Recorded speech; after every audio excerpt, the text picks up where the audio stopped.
자, 배팅의 순간으로 이어가도록 하겠습니다. 유스탁의 유창희 대표입니다. 어서 오십시오. 안녕하십니까? 네, 자, 유창희 대표님 오늘도 배팅의 순간에서 내 종목을 매수할 때인지 매도할 때인지 맥을 짚어드리도록 하겠습니다. 첫 번째 종목은 LG화학을 보도록 하겠습니다. 대표님께서는 어떤 배팅을 하고 싶으십니까? 저는 뭐 매수 배팅 좀 하고 싶습니다. 네. 뭐 LG화학 진짜 뭐 계속해서 올해 좋지 못한 뉴스들만 계속 나왔었죠. 마지막 이제 피크가 물론 좋지 못한 뉴스라는 게 뭐 SK 이노베이션하고 어떤 협상도 LG화학 입장에서는 썩 좋은 이슈는 아니었다 생각 좀 하고 있고, 그리고 마지막 이제 피크가 이제 GM 관련해 가지고 이번에 이제 그 리콜 비용을 부담을 하기로 했죠. 그래서 저는 그게 이제 거의 이제 마지막이 아닐까 생각을 좀 하고 있어요. 그러면 이제는 뭐 실적이라든지 성장성이라든지 이런 부분들에 대해서 어떤 기대감만 남아있다 생각을 좀 하고 있습니다. 최근에 주가 흐름도 보신다라면 70만 원 저점을 찍고 강하게 좀 반등세를 좀 보여주고 있고, 외국인들이 10월 달에 상당히 많은 매도 물량을 쏟아냈음에도 불구하고 10월 제일 많이 매수한 게 LG화학이라는 것이죠. 그만큼 어떤 뭐 앞으로에 대한 어떤 기대감을 좀 수급으로 좀 표현해주고 있지 않나 생각을 좀 하고 있습니다. 그래서 저는 뭐 현재가 충분히 한 82만 원 정도까지 약간 눌림목이 나온다면 공략 가능하다 생각하고 있고요. 단기 목표가 한 90만 원 정도 열어놓고 접근해 보면 좋지 않을까 생각하고 있습니다. 네, LG화학 같은 경우에는 최근에 외국인 투자자들의 매수가 계속 이어지면서 4일 연속 상승을 나타내다가 오늘 좀 하락세가 나오고 있습니다. 84만 8천 원 기록하고 있는데 만약에 가격 전략을 세우신다면 어떻게 세우시겠습니까? 지금 최고가 부근이라서요. 네, 네, 전략 잘 세워야 될 것 같습니다. 저는 지금 자체가 뭐 올라오는 와중에서 최고가는 큰 의미가 없다 생각을 좀 하고 있어요. 그래서 저는 뭐 90만 원 충분히 돌파 가능하다 생각하고 있기 때문에 말씀드린 대로 한 82만 원 정도로 해서의 매수가 타질 한번 해보면 좋다 생각하고 있고, 1차 목표가 한 90만 원이고 그 자리에 돌파 가능성도 열어놓으실 필요가 있다 생각하고 있습니다. 네, 자 LG화학을 살펴봤습니다. 지금 배팅의 순간이다라는 의견 주셨고요. 다음 종목 보겠습니다. 자, 요즘 그 플랫폼 관련주들이 계속해서 순환을 겪다가 요즘에 바닥권에서 다시 좀 반등하고 있죠. 카카오와 네이버 중에서 오늘 저희는 네이버를 보겠습니다. 어떤 배팅의 순간입니까? 네, 네이버는 당연히 늘리면 매수 관점에서 봐야 된다 생각을 좀 하고 있습니다. 뭐 국감에서의 이슈가 된 건 카카오였지 네이버는 아니었거든요. 그리고 네이버 자체가 국내 사업을 집중하기보다는 해외 사업을 상당히 집중했었던 부분들이 좀 있습니다. 그래서 뭐 골목 상권 침해라든지 이런 부분들에 대해서는 상대적으로 좀 자유로운 부분들이 좀 있었죠. 특히 이제 성장 모멘텀이라는 것들이 여러 가지가 있는 것을 좀 감안한다라면 뭐 약간의 규제에 대한 우려감들이 있지만 그건 이미 주가라고 좀 반영이 되었고, 거기다가 이제 실적 어닝 시즌이 다가온다라면 뭐 네이버 2분기 실적 저는 뭐 의심할 여지는 없다 생각을 좀 하고 있어요. 그래서 충분히 지금은 저평가 국면에 놓여 있다 생각하고 있기 때문에 접근해 볼 수 있다 생각하고 있습니다.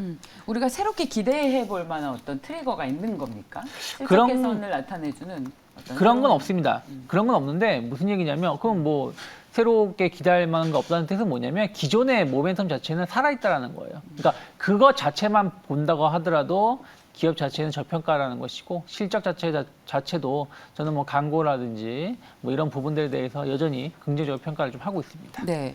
그런데 사실 네이버와 카카오 같은 경우에는 맞습니다. 카카오가 국감에 나간 것이지 네이버는 아니다라는 네. 말씀도 팩트입니다만, 이 정부의 정책 규제로부터 자유롭기 힘들기 때문에 그런 저평가가 해소가 되기 위해서는 아예 새로운 정책이 나오던가 그것을 해소할 만한 자사의 어떤 새로운 대안책이 나온다던가 하지 않으면 지금의 주가 저평가를 해소할 수 있기에는 좀 힘이 부족하지 않을까라는 걱정 때문에 지금 딱 이 가격대에서 매물벽이 아주 두껍게 쌓여 있는 것 같습니다만. 그러니까 예. 이제 말씀드리고 싶은 건 뭐냐면, 정부의 규제라는 게 카카오에 집중되어 있다는 거예요. 무슨 얘기냐면 네이버는 카카오와 다르게 어떤 그 소상공인 혹은 골목상권 관련해 가지고의 그 서비스를 지금 준비하고 있는 게 거의 없어요. 네이버가 준비하고 그 전에도 보면은 웹툰 관련해 가지고 세계적으로 제일 큰 웹툰 회사를 뭐 인수를 했다든가, 혹은 뭐 일본 라인 관련해서의 어떤 뭐 상장, 혹은 일본 야후하고의 어떤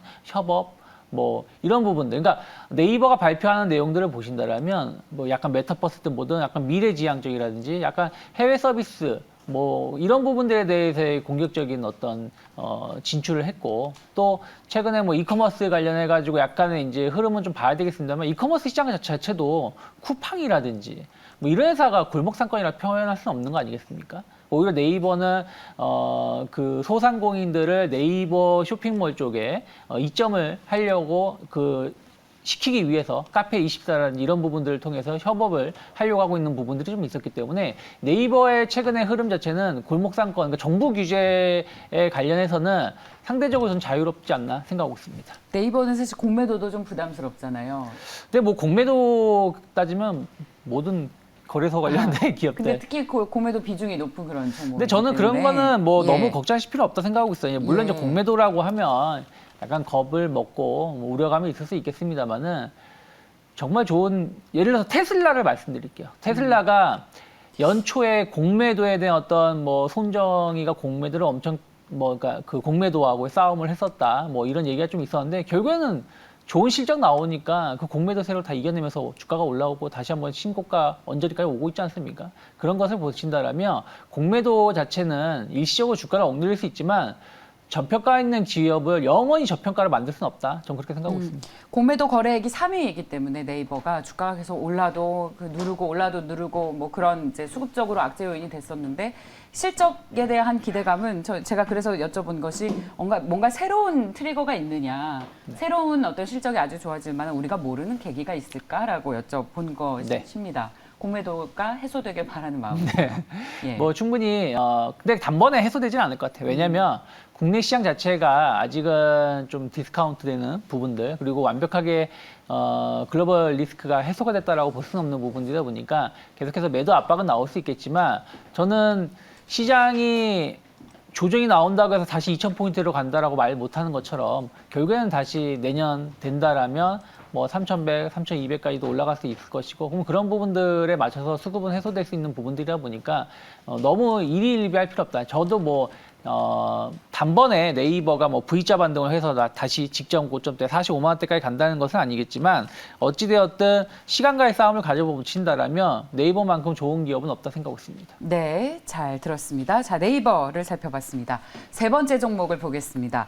NHN 한국사이버결제입니다. 자, 오늘 3.7% 오르면서 최근에 저점에서 계속해서 오름폭을 확대하는 모습인데요.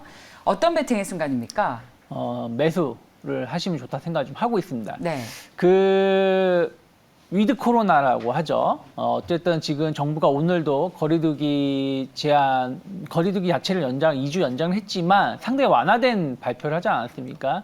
기존 6시 이후에 4명 그 모임을 8명까지 확대를 해 주었고 또 특정 업종에 대해서는 12시까지 영업을 할 수 있게끔 연장을 해 주었다라는 부분들 11월 중순 정도 되면은 더 완화된 정책이 나올 수밖에 없다. 위드 코로나가 갈 수밖에 없다 생각하고 있고 그러면 관련돼서의 어떤 흐름들 좀 지켜봐야 되는데 그러면 왜 전자결제주를 선택을 했느냐 말씀하실 수 있겠는데 어쨌든 우리가 그 이번에 위드 코로나의 어떤 그 취지는 소비를 증가시키자. 그리고 좀 억눌려 있었던 좀 이런 부분들을 좀 약간 완화를 해보자. 긴장의 끈을 풀어보자라는 것이거든요. 그러면 소비가 늘어난다는 것은 어쨌든 이런 전자결제 관련해서도 수혜를 입을 수 있다 생각을 좀 하고 있습니다. 특히 뭐 유통과 소비가에 대해서 관심이 높아지고 있고 또 하나가 우리가 뭐 최근에 다들 그러실 거라 생각하고 있습니다. 제가 그러고 있으니까. 저 대부분 모바일로 결제합니다. 뭐 식당을 가든 뭘 하든 다 스마트폰으로 결제를 하고 그와 관련해서의 어떤 규모가 커지는 것은 저는 계속해서 이어질 수 있다 생각하고 있고 또 뭐 백화점이라든지 오프라인 매장을 많이 간다고 하더라도 뭐 제 그 용어를 까먹었는데 제품의 가격을 보고 인터넷으로 검색한 다음에 가격 비교요? 네, 가격 비교해서 인터넷으로 구매하시는 분들 예. 많이 있거든요. 예. 그만큼 저는 전자결제에 대한 시장은 계속 커질 수 있고 또 NH 한국사이버결제를 선택을 하게 된 것은 당근 하시나요? 당근 마켓? 아, 당근이요? 그럼요. 사실 많이 하시나요? 피할 수 없습니다. 당근 마켓 예. 지금 뭐 일부 요즘에 광고도 TV 광고도 하고 있는 것처럼 예. 소비자 그 수요가 엄청나게 늘어나고 있는데 아직까지 제일 불편한 게 현금 거래를 할 수밖에 없다는 예, 거예요. 그렇죠. 저도 그 와이프 데일리로 가서 물건을 주고받고 하는데 그 뻘쭘한 시간, 약 2, 3분간의 그 남 모르는 그 남편들끼리의 뻘쭘한 시간 이런 것들을 경험을 많이 하는데 당근페이가 긁고하시군요. 도입이 예. 된다라면 이런 것들이 해소가 된다는 것이죠. 그래서 당근페이가 도입이 됐을 때 NH한국사이버결제가 최대 수혜를 입을 수 있는 부분들이 좀 있다 보니까 네. 그러한 모멘텀을 바라보신다라면 충분히 지금도 공략 가능하다 생각하고 있습니다. 특히 어제 자사주 취득 결정이 나와서 이 역시도 주가가 네. 화제가 됐죠. 192억 원 규모의 네. 예, 자사주 취득 결정 소식도 나왔습니다. 자, 그 가격 전략을 세워보고 다음 종목으로 넘어갈까요? 네, 뭐 저는 5만 3천 원 정도 매수가를 줄 수 있다고 봤었는데 오늘 약간 5만 3천 원 중반까지 하락, 약간 이제 눌림목 나왔다가 바로 이제 5만 6천 원 정도 올라왔는데 저는 뭐 지금 현재가 수준에서도 공략 가능하다 생각하고 있고 단기적으로는 6만 원대 그리고 그 이상도 좀 바라볼 수 있지 않을까 생각 좀 하고 있습니다. 네, 자 다음 종목은 비슷한 컨셉입니다. 자, 인터파크 보도록 하겠습니다. 오늘 1.8% 오르면서 7,900원 기록하고 있는데 어떤 베팅을 하시겠습니까? 네, 인터파크는 좀 중립적인 매도 관점에서 바라봐야 되지 않을까 생각을 좀 하고 있어요. 그러니까 인터파크는 아까 NH한국사이버결제와는 다른 관점에서 이제 말씀을 선정을 하게 된 것인데 이제 어저께 이제 야놀자의 매각 결정이 나왔지 않습니까? 근데 이게 기존의 방식과의 다른 매각입니다. 기존에는 어떤 회사를 전체적으로 매각을 하는 부분들인데 인터파크는 희한하게 전자상거래 사업 부분을 딱 물적 분할해가지고 빼는 다음에 이것을 매각하는 거거든요. 70% 정도 비중으로. 그러면은 인터파크는 결국에는 이제 아이마켓 코리아라든지 약간 지주사 체제로 간다라는 것인데 주주 입장에서는 그닥 좋은 소식은 아니다 생각하고 있어요. 제가 주주라고 하더라도 뭐야 우리가 항상 인적 분할, 문적 분할 따졌을 때 물적 분할을 별로 좋아하지 않았었던 부분들이 있지 않았습니까? 주주한테 결국에는 이게 야놀자하고 인터파크가 완전히 합병을 해서 어떤 시너지를 내는 게 아니라 전자상거래를 딱 띄워놓고 여기서만 시너지를 내고 여기서 수익 나는 거 일부분을 가져오는 것이라면은 주주들이 봤을 때는 과연 이것이 좋은 것인가?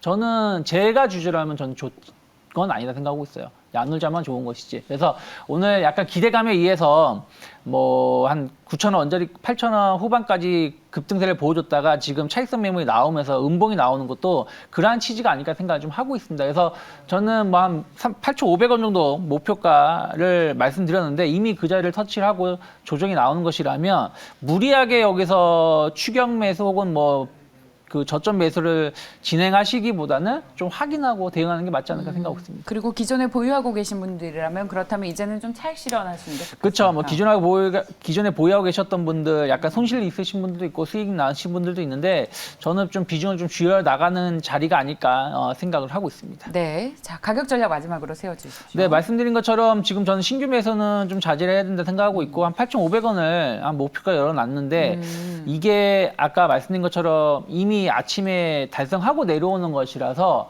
다음 주 중에 한 번 더 준다라면 뭐 흐름을 좀 보면서 비중을 줄여야 된다 생각하고 있습니다. 네, 자 말씀 잘 들었습니다. 베팅의 순간 뉴스탁의 유창희 대표였습니다. 고맙습니다. 고맙습니다.